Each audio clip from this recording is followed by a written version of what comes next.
Gisèle Rossaminho, bonjour. Bonjour. Alors la crise sanitaire qu'on vient de vivre se double maintenant d'une crise économique, sociale. Alors vous étiez bien sûr très engagé sur le développement territorial avant la crise, qu'il s'agisse des programmes Action Cœur de Ville ou des territoires d'industrie. Mais on a vu que le commerce, par exemple, sort très affaibli de la période de confinement. On a vu aussi des entreprises qui sont très fragilisées. Est-ce que maintenant vous allez changer de braquet? Est-ce que vos collaborateurs de la Banque des Territoires vont se transformer en urgentistes pour la réanimation de ces territoires? Alors effectivement, la Banque des Territoires, d'abord, comme son nom l'indique, c'est une banque au service des territoires et de leur développement.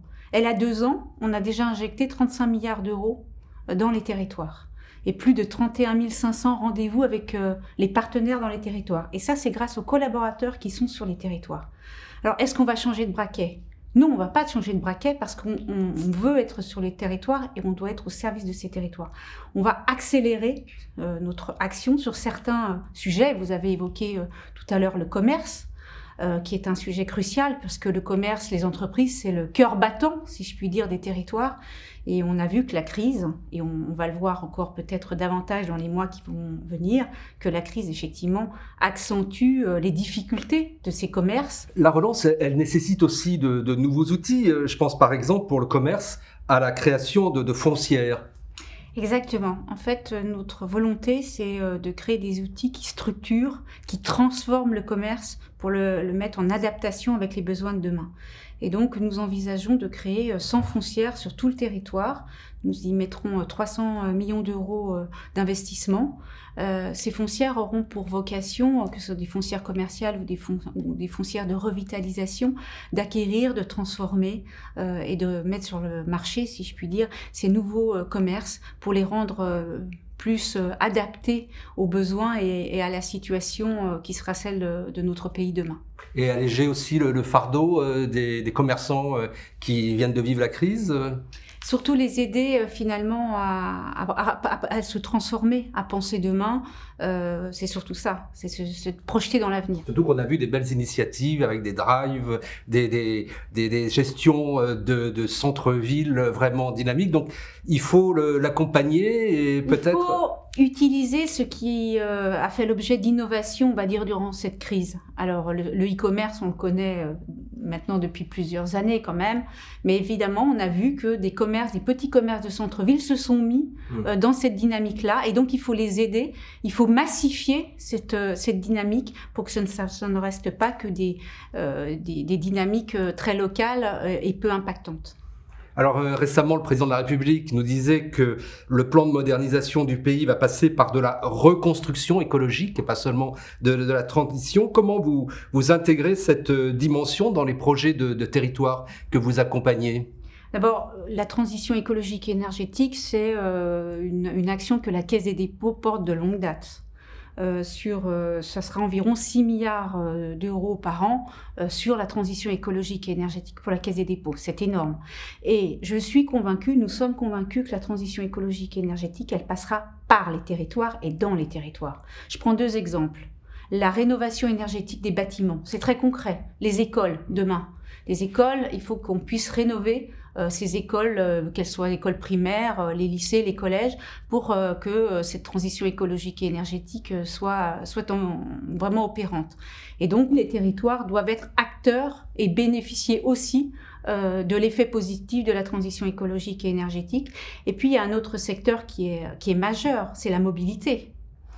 Quand on dit que, évidemment, on veut développer les automobiles plus propres, les automobilités douces, il faut que ces territoires en soient acteurs. Et donc, on va aider à l'installation de bornes électriques, par exemple, dans les copropriétés. Et puis, repenser la gestion des espaces publics, leur aménagement. C'est toute cette reconquête des centres-villes. C'est la reconquête des centres-villes, puisque ce qui fait le charme et l'envie, finalement, de nos citoyens de vivre en centre-ville et dans des villes moyennes, c'est aussi ce respect de son environnement et des nouveaux moyens de déplacement, d'achat, d'éducation qui peuvent leur être offerts.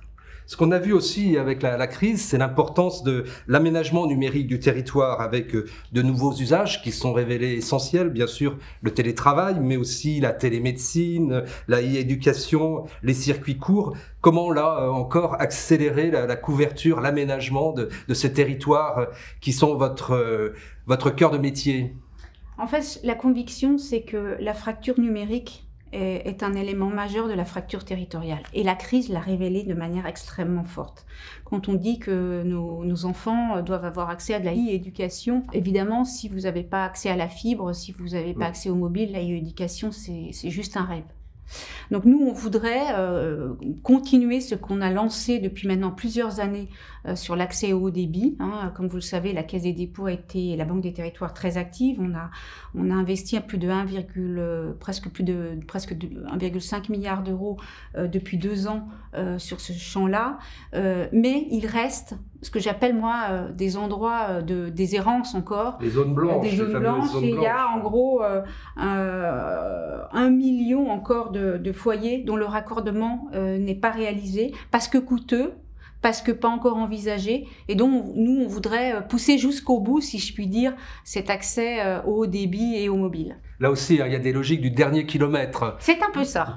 Comme sur les circuits courts, comme sur les mobilités. Et on ne pourra d'ailleurs parler que de e-santé, de e-digital, de e-commerce, lorsque évidemment tout le territoire sera couvert de la même manière et que tous nos concitoyens auront accès à ce haut débit. Un des enseignements de la crise sanitaire dans sa première phase, c'est qu'on a vu nos concitoyens changer de regard sur les territoires ruraux, sur les villes moyennes qui retrouvent leurs attraits. Et vous, votre regard, est-ce que sur ces territoires, il a changé depuis le début de la crise ? Mon regard n'a pas changé parce que je suis convaincue depuis presque toujours, on va dire ça comme ça, que l'activité économique, que le dynamisme économique, le dynamisme territorial, c'est le dynamisme de la France. La Banque des territoires en est convaincue aussi, c'est pour ça qu'on l'a créée. Donc mon regard n'a pas changé, par contre, il est sans doute plus exigeant à notre propre égard. C'est-à-dire, évidemment, on a besoin de nous, les territoires ont besoin de la Banque des territoires de manière rapide, agile et efficace. Mon obsession, c'est l'efficacité. Et la vitesse d'exécution, comme vous le dites, pour donner les moyens à ces territoires de se développer. Gisèle Rosamignot, merci. Merci beaucoup.